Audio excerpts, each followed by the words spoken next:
हार मत मान मेरे दोस्त, हार मत मान मेरे दोस्त, एक दिन तेरा भी नाम होगा। तुमने खुद को कमजोर मान रखा है, तुमने खुद को कमजोर मान रखा है, वरना तुम जो कर सकते हो वो कोई दूसरा नहीं कर सकता। किस्मत के दरवाजे पर सर पीटने से बेहतर है, किस्मत के दरवाजे पर सर पीटने से बेहतर अपने कर्मों के तूफान पैदा करें। दरवाजे अपने आप खुल जाएंगे। वही इंसान रिकॉर्ड तोड़ता है, वही इंसान रिकॉर्ड तोड़ता है जिसके रगों में खून नहीं जुनून दौड़ता है। Hello guys, a very good morning. I hope all of you are fine. आशा करती हूँ आप सभी लोग अच्छे होंगे। Welcome back. आज का टॉपिक है टाइप्स ऑफ सेल्स। आज हम लोग सेल्स के बारे में जानेंगे, कितने प्रकार के होते हैं, किस सेल के, लिविंग सेल्स के बारे में, जिस जहाँ पे लाइफ एग्जिस्ट करती है, तब तो हम लोग उसके बारे में पढ़ सकते हैं जिस पे लाइफ एग्जिस्ट करती है। उसके फंक्शंस के बारे में हम लोग जानेंगे। कितने प्रकार के सेल्स होते हैं वो हम लोग, चलिए आज का टॉपिक स्टार्ट करते हैं। There are 2 types of cells. 2 प्रकार के सेल्स होते हैं। कोशिका 2 प्रकार के होते हैं। कौन कौन सा? Prokaryotic and eukaryotic. अब प्रोकार्योटिक क्या होता है एंड यूकार्योटिक क्या होता है, चलिए हम लोग जानते हैं। प्रो मीन्स क्या होता है, चलिए पहले हम लोग प्रोकार्योटिक के बारे में समझ लेते हैं, देन उसके बाद यूकैरियोटिक के बारे में जानेंगे। प्रोकैरियोटिक, प्रो मीन्स हुआ प्रिमिटिव, प्रिमिटिव मतलब प्राचीन, पुराना, और कार्योटिक मतलब क्या हुआ? न्यूक्लियस, न्यूक्लियस मतलब केंद्रक। ठीक है, तो प्रोकैरियोटिक हो गया पुरानी झिल्ली, पुरानी केंद्रक, सॉरी न्यूक्लियस, पुरानी केंद्रक मतलब इमेच्योर, इमेच्योर केंद्रक जो हो गया उसको प्रोकैरियोटिक हो गया। जहाँ और कैरियोटिक मीन्स न्यूक्लियस। अगर आप कहीं भी कैरियोटिक वर्ड देखें कहीं पे भी बायोलॉजी में, तो कैरियोटिक मतलब समझ जाइएगा क्या होता है? Nucleus. It is found in bacteria. ये कहाँ पाया जाता है? बैक्टीरिया में, जीवाणु में पाया जाता है। न्यूक्लियस मेम्ब्रेन इज एब्सेंट और इमेच्योर न्यूक्लियस मेम्ब्रेन और रिडिमेंट्री। इसमें क्या है? न्यूक्लियस मेम्ब्रेन नहीं पाए जाते, इसमें न्यूक्लियस मेम्ब्रेन केंद्रक झिल्ली नहीं पाए जाते। न्यूक्लियस मेम्ब्रेन क्या होते हैं? जो न्यूक्लियस के बाहर होते हैं वो न्यूक्लियस मेम्ब्रेन होते हैं, और जो सेल के बाहर होते हैं सेल मेम्ब्रेन होते हैं। तो इसके बाहर से न्यूक्लियस के बाहर जो न्यूक्लियस मेम्ब्रेन है वो प्रोकैरियोटिक सेल्स में नहीं पाए जाते हैं, एब्सेंट होते हैं, इमेच्योर होते हैं, या बनते भी हैं तो इमेच्योर बनते हैं, रूडिमेंट्री होते हैं। जो जैसे अगर वो बनेंगे, अगर फंक्शन करेंगे भी तो वो क्या होंगे? टूट जाएंगे। वो अच्छे से वेल डेवलप्ड नहीं होते हैं, इसीलिए वो क्या होते हैं? टूट जाएंगे, क्योंकि जैसे फंक्शन करेंगे उस पर लोड पड़ेगा और वो क्या होंगे? ब्रेक हो जाएंगे। तो प्रोकैरियोटिक का एग्जाम्पल क्या क्या हुआ? जैसे बैक्टीरिया हुआ, ब्लू ग्रीन एल्गी बैक्टीरिया है, और साइनो बैक्टीरिया हो गया।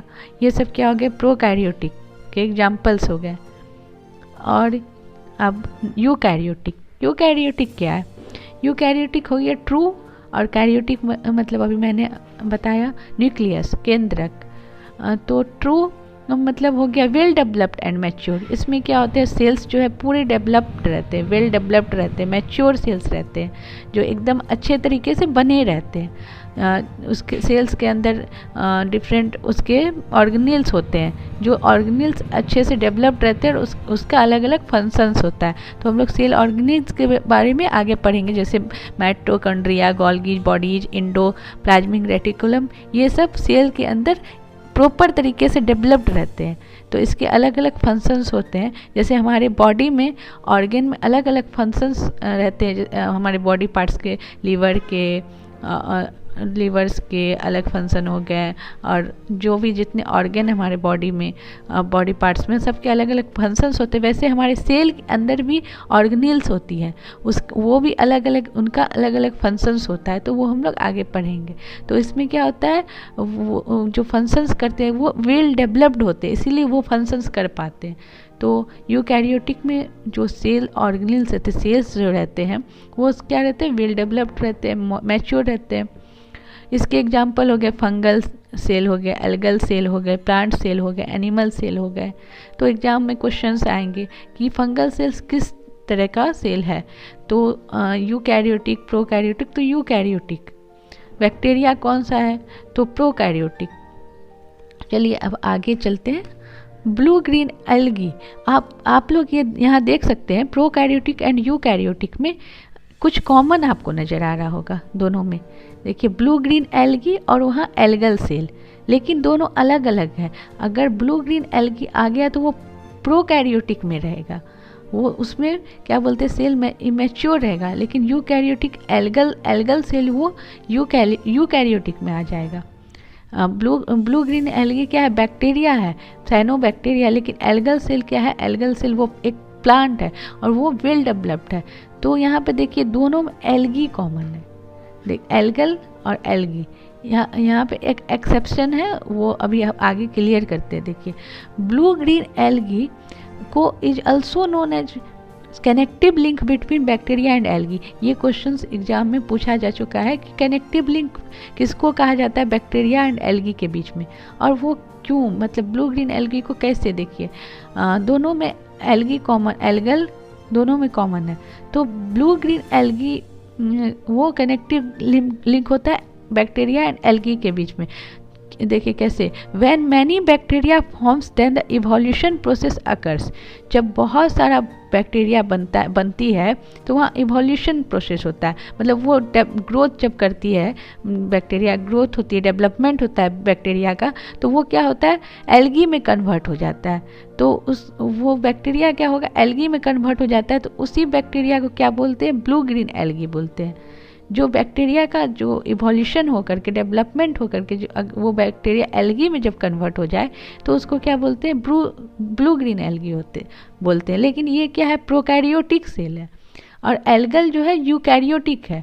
तो इसमें ब्लू ग्रीन एल्गी में कुछ कैरेक्टर जो है एल्गल वाले भी पाया जाता है, इसीलिए क्या बोलते हैं उसको, इसीलिए ब्लू ग्रीन एल्गी बोलते हैं। लेकिन क्या बोलते हैं, दोनों अलग अलग है। ब्लू ग्रीन एल्गी वो प्रोकैरियोटिक के एग्जाम्पल हो गए, वो एक बैक्टीरिया है, लेकिन यूकैरियोटिक जो एल्गल सेल है वो यूकैरियोटिक के एग्जाम्पल हो गए, वो एक प्लांट है, और वो जो है वेल डेवलप्ड होते हैं। बस कुछ कैरेक्टर जो है उसमें कुछ कैरेक्टर जो है ब्लू ग्रीन एल्गी में एल्गल सेल की तरह होते हैं। तो इसीलिए ब्लू ग्रीन एल्गी को कनेक्टिव लिंक कहा जाता है बैक्टीरिया और एल्गी के बीच में, क्योंकि बहुत सारा बैक्टीरिया का इवोल्यूशन होके वो एल्गी में कन्वर्ट होते हैं, तब जा कर के ब्लू ग्रीन एल्गी बनते हैं।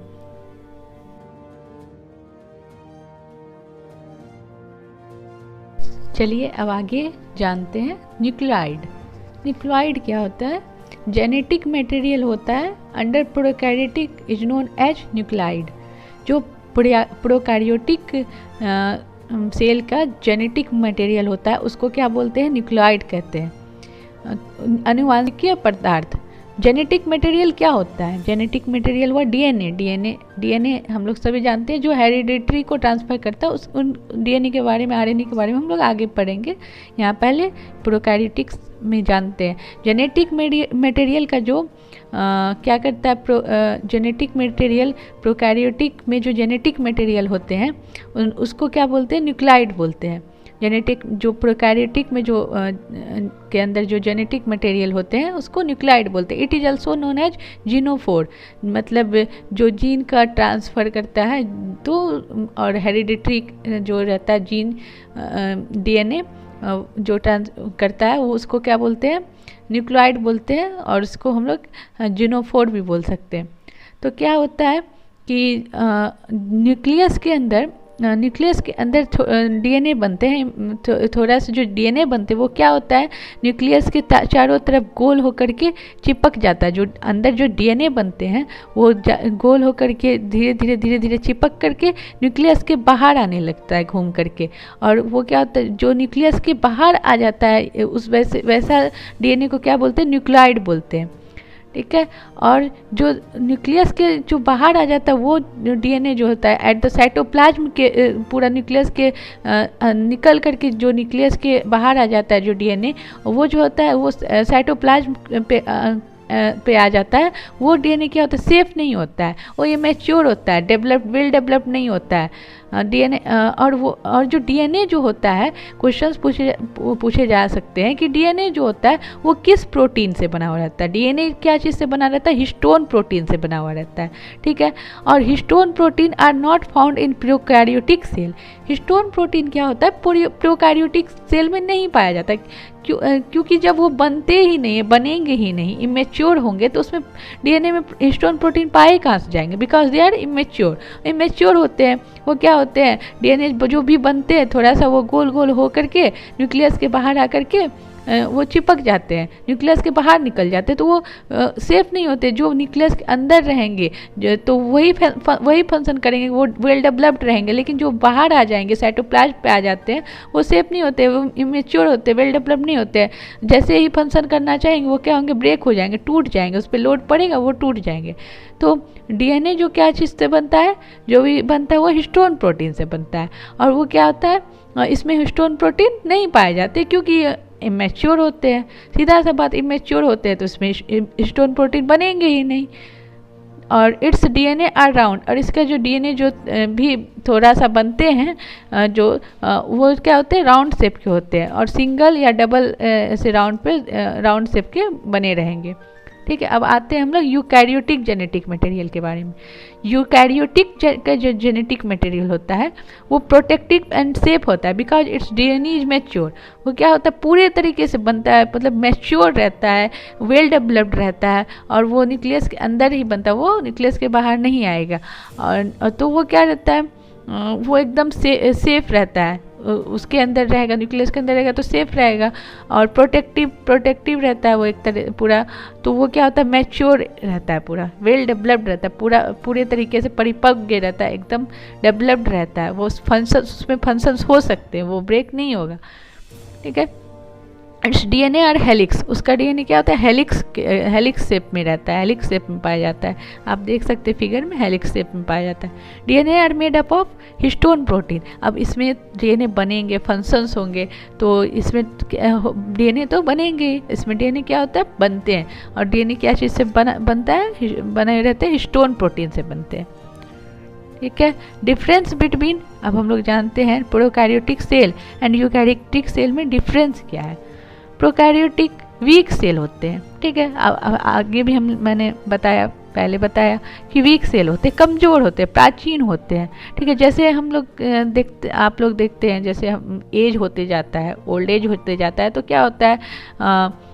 सबका शरीर भी वीक पड़ जाता है। जैसे हम ओल्ड एज में पहुंचते तो हमारा शरीर भी वीक हो जाता है, ठीक है। तो वो हमारा शरीर वीक होता है तो वो अच्छे से हमारे शरीर का कोई ऑर्गन फंक्शन नहीं करते हैं, हम बहुत सारा डिजीज हो जाता है, वो तो वीक हो जाता है। और यूकैरियोटिक क्या हो गया? मैच्योर हो गया। जैसे हम लोग मैच्योर एडल्ट होते हैं, मैच्योर होते हैं तो हम लोग क्या होते हैं? एकदम हम लोग में ऊर्जा रहता है, हर चीज़ का फंक्शंस करते हैं हम लोग। तो वैसे सेल में होता है, प्रोकैरियोटिक सेल होता है और यूकैरियोटिक होता है। तो प्रोकैरियोटिक क्या होता है? वीक सेल होता है, कमज़ोर होता है। वो क्या होता है? प्राचीन, पुराना हो जाता है। तो वो क्या होता है? वो उसमें वेल डेवलप्ड नहीं होता है, न्यूक्लियस नहीं बना रहेगा, सीधा सा बात है। और यूकैरियोटिक मैच्योर, एकदम डेवलप्ड, एकदम उसमें नया एकदम उसमें वो है, नया सब कुछ एकदम है, तो वो क्या होगा? मैच्योर रहेगा। और अब देखिए इसमें दोनों में डिफरेंस क्या है, चलते आगे जानते दोनों में डिफरेंस क्या है। प्रोकैरियोटिक में endoplasmic reticulum are not present. इसमें क्या होता है? इंडोप्लाज्मिक रेडिकुलम नहीं प्रेजेंट होता है, क्योंकि वीक सेल है, तो इसमें क्या होगा? इंडोप्लाज्मिक रेडिकुलम नहीं पाए जाते। ये endoplasmic reticulum, Golgi body, mitochondria, ये सब सेल ऑर्गेनील है। इसके बारे में भी हम लोग आगे डिटेल में जानेंगे। यहाँ बस हम लोग डिफरेंस जान रहे हैं कि किस में क्या पाए जाते हैं, किस में क्या नहीं पाए जाते सेल्स में। तो इसमें नहीं पाए जाएंगे प्रोकैरियोटिक में। और यूकैरियोटिक में क्या होगा? इंडोप्लाज्मिक रेटिकुलम क्या होगा? प्रेजेंट रहता है, इसमें पाए जाएंगे। मैच्योर रहेगा, डेवलप्ड रहेगा, तो इसमें बनता है, फंक्शंस जहाँ पे होंगे वहाँ पे पाए जाएंगे। Golgi bodies are not present. Prokaryotic में गोल्गी बॉडीज भी नहीं होते हैं, और यूकैरियोटिक में गोल्गी बॉडीज आर प्रेजेंट, इसमें होते हैं।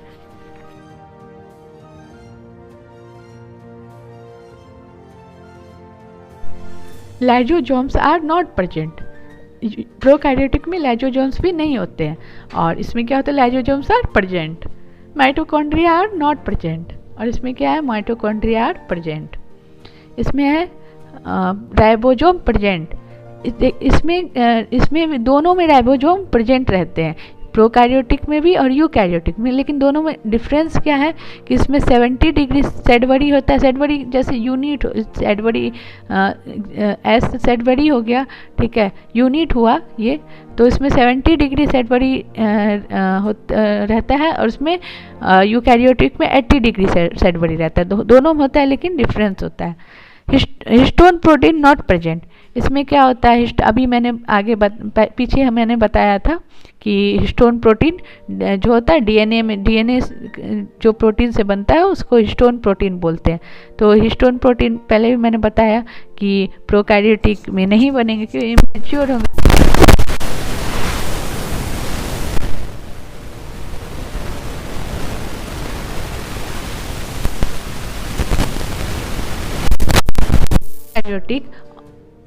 Only in mycoplasm cell wall is not present. Prokaryotic में माइकोप्लाज्म के बारे में मैंने कल बताया था। माइकोप्लाज्म के बारे में हम लोग ने जाना था कल कि माइकोप्लाज्म बताया था मैंने कि वो सबसे छोटी कोशिका होती है पूरे ब्रह्मांड की। मैंने कल बताया था, आप लोग देख लीजिएगा कि वो सबसे छोटी कोशिका रहती है ब्रह्मांड की। तो इस सिर्फ प्रोकैरियोटिक, ये माइकोप्लाज्म क्या था, मैंने ये भी बताया था कि बैक्टीरिया था। ये क्या है, बैक्टीरिया है। तो बैक्टीरिया का एग्जाम्पल अभी मैंने बताया कि बैक्टीरिया किस में आते हैं, प्रोकैरियोटिक में आते हैं, ठीक है। पीछे मैंने बताया है एग्जाम्पल्स में कि बैक्टीरिया किस में आते हैं, प्रोकैरियोटिक में आते हैं। तो माइकोप्लाज्म में, ठीक है, सिर्फ माइकोप्लाज्म में ऐसा बैक्टीरिया है जिसमें क्या होता है, सेल वॉल नहीं होते हैं, कोशिका झिल्ली नहीं प्रेजेंट होते। In prokaryotic only in mycoplasm cell wall is not present. Mycoplasma के बारे में पहले ही मैंने बताया, जिन्होंने नहीं देखा वो पहले जाकर के कल का वीडियो लेक्चर देख लीजिएगा, उसमें बताया मैंने कि माइकोप्लाज्म पूरे ब्रह्मांड की सबसे छोटी कोशिका होती है। अब इन प्रोकैरियोटिक सेल बैक्टीरिया वाल, इसमें क्या बोलते हैं, सॉरी, प्रोकैरियोटिक में क्या होता है, सेल वाल नहीं होते हैं सिर्फ माइकोप्लाज्म में। और इन यूकैरियोटिक यूकैरियोटिक का मैंने पीछे एग्जांपल बताया, algal cell, plant cell, fungal cell, animal cell, ठीक है। तो यूकैरियोटिक में एल्गल सेल में क्या होता है, सेल वॉल प्रेजेंट होता है। इसमें यूकैरियोटिक में एल्गल सेल में सेल वॉल प्रेजेंट होता है। सेल वॉल जो एल्गल सेल में जो सेल वॉल रहता है किस चीज़ का बना हुआ रहता है, सेल्यूलोज का बना हुआ रहता है। ये हम लोग जानेंगे आगे, एल्गल सेल, फंगल सेल, ये सब मैं आगे धीरे धीरे पढ़ेंगे। अभी साइटोलॉजी में बहुत कुछ पढ़ना है हम लोग को, सेल ऑर्गेनिल्स के फंक्शंस वगैरह बहुत कुछ पढ़ना है, तो आगे जानेंगे सबके बारे में। तो एल्गल सेल में क्या होता है, सेल वॉल होते हैं और वो क्या चीज़ के बने रहते हैं, सेलुलोज के बने रहते हैं। सेलुलोज क्या होता है, कार्बोहाइड्रेट होता है, ठीक है। डेड ये रहता है, सेलुलोज बहुत हार्ड होता है, कार्बोहाइड्रेट रहता है, कार्बोहाइड्रेट से बना रहता है, ठीक है। और देखिए इन प्रोकैरियोटिक सेल जो है उसमें बैक्टीरिया जो है, बैक्टीरिया में क्या होता है, सेल वॉल होते हैं प्रोकैरियोटिक में। माइकोप्लाज्म सिर्फ ऐसा बैक्टीरिया है जिसमें सेल वॉल प्रोकैरियोटिक में नहीं होते हैं, और बैक्टीरिया में क्या होता है, सेल वॉल प्रेजेंट होते हैं। और सेल वॉल जो होते हैं वो किस चीज़ से बने रहते हैं, सेल वॉल भी क्या होता है, जैसे डीएनए हिस्टोन प्रोटीन से बना हुआ, वैसे ही सेल वॉल भी वो क्या होता है, क्या बोलते हैं, प्रोकैरियोटिक में, किस चीज़ में, प्रोकैरियोटिक में सेल वॉल किस चीज़ से बने हुए रहते हैं, पेप्टिडियोग्लाइकोन, उसमें सेल वॉल प्रेजेंट होते हैं बैक्टीरिया में, और वो किस चीज़ से बने रहते हैं, पेप्टियोग्लाइकोन से, ठीक है। It is made up of, और पेप्टियोग्लाइकोन जो है वो किस चीज़ से बना हुआ रहता है, पेप्टियोग्लाइकोन बना रहता है, it is made up of amino acid plus muramic acid. किस चीज़ से बना हुआ रहता है, एमिनो एसिड और मुरमैरिक एसिड से बना हुआ रहता है, या पेप्टियोग्लाइकोन। और muramic acid are only found in bacteria. और मुरमैरिक एसिड का यहाँ पे बस बात करें तो मुरमैरिक एसिड जो है वो सिर्फ बैक्टीरिया में पाए जाते हैं। एमिनो एसिड कहीं पे भी मतलब हर चीज़ में पाए जाते हैं, लेकिन जो है ना मुरमैरिक एसिड जो है वो सिर्फ बैक्टीरिया में पाए जाते हैं। तो पेप्टिडियोग्लाइकोन जो है वो अमीनो एसिड और मुरमैरिक एसिड मिल करके मतलब बना हुआ रहता है पेप्टियोग्लाइकोन। और पेप्टियोग्लाइकोन किस में पाए, मतलब peptidoglycan cell wall is present and made up of peptidoglycan से क्या बना हुआ रहता है, सेल वाल बना हुआ रहता है। बैक्टीरिया का सेल वाल पेप्टिडोग्लाइकन से बना हुआ रहता है। और पेप्टिडोग्लाइकन किस चीज़ से बना हुआ रहता है, amino acid plus muramic acid. और मुरमैरिक एसिड जो है सिर्फ यहाँ मुरमैरिक एसिड जो वो सिर्फ बैक्टीरिया में ही पाए जाते हैं। चलिए अब आगे यूकैरियोटिक में देखते हैं। Eukaryotic cell is in fungal cell wall is present and made up of chitin. इसमें क्या है, यूकैरियोटिक में फंगल सेल में भी सेल वाल मौजूद रहते हैं और क्या चीज़ के बने रहते हैं, काइटिन। और in eukaryotic cell animal cell in eukaryotic in animal cell wall is not present. Eukaryotic में याद रखिएगा सिर्फ एनिमल सेल में जो है ना सेल वाल हम लोग में सेल वाल नहीं होते हैं, हम लोग में सेल मेम्ब्रेन होते हैं। वो आगे हम लोग पढ़ेंगे, ठीक है, आप लोग को सब क्लियर हो जाएगा। आगे जैसे जानेंगे, आगे जैसे जानते जाएंगे सारा कुछ क्लियर हो जाएगा। तो याद रखिएगा यूकैरियोटिक सेल में सिर्फ एनिमल सेल में सेल वाल नहीं होते हैं और प्लांट सेल में भी सेल वाल होते हैं और वो सेलुलोज के बने हुए रहते हैं। अभी बताया था मैंने सेलुलोज क्या होता है, वो कार्बोहाइड्रेट होता है, बहुत हार्ड होता है और वो डेड होता है, कार्बोहाइड्रेट से बने रहता है सेलुलोज। तो बस ये है, उसमें क्या होता है यूकैरियोटिक में एल्गल सेल, फंगल सेल और प्लांट सेल तीनों में सेल वाल मौजूद रहते हैं, लेकिन सिर्फ एनिमल सेल में सेल वाल नहीं होते हैं यूकैरियोटिक में। अब आगे चलिए ना, ऑर्गेनिज्म क्या होते हैं, दो टाइप्स के होते हैं, यूनिसेलुलर एंड मल्टीसेलुलर। हम लोग जानते हैं यूनिसेलुलर क्या होता है, जिसमें सिंगल सेल 1 सेल होते हैं, और मल्टीसेलुलर हो गया मैनी सेल्स। एग्जाम्पल हो गया जैसे bacteria, blue green algae, protozoa. And many cells में हो गए मल्टीसेलुलर में एल्गी, फंजाई, प्लांट्स, एनिमल्स। तो यूनिसेलुलर हो गया 1 सेल। इसमें देखिएगा कोई बैक्टीरिया को आप देख लीजिए तो उसका कैरेक्टर आप उसमें डिफरेंस नहीं आपको पता चल जाएगा, क्योंकि सिंगल सेल के होते हैं तो आप उसमें सब एक तरह के ही लगेंगे देखने में। और मल्टीसेलुलर क्या हो गया, जैसे हम लोग देख लीजिए, हम लोग एनिमल्स हो गए तो हम लोग देख लीजिए कि सबका कैरेक्टर, सबका ये अलग अलग है, सब देखने में डिफरेंस है। तो हम लोग मल्टी सेलुलर में आ गया, यूनिसेलुलर में बैक्टीरिया वगैरह आ गया।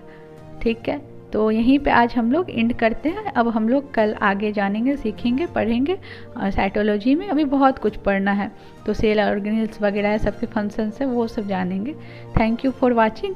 I hope you will like it, and if you like it, please share and subscribe and note it down. It will very beneficial, useful for you all. और आपका दिन शुभ और मंगलमय हो। Thank you.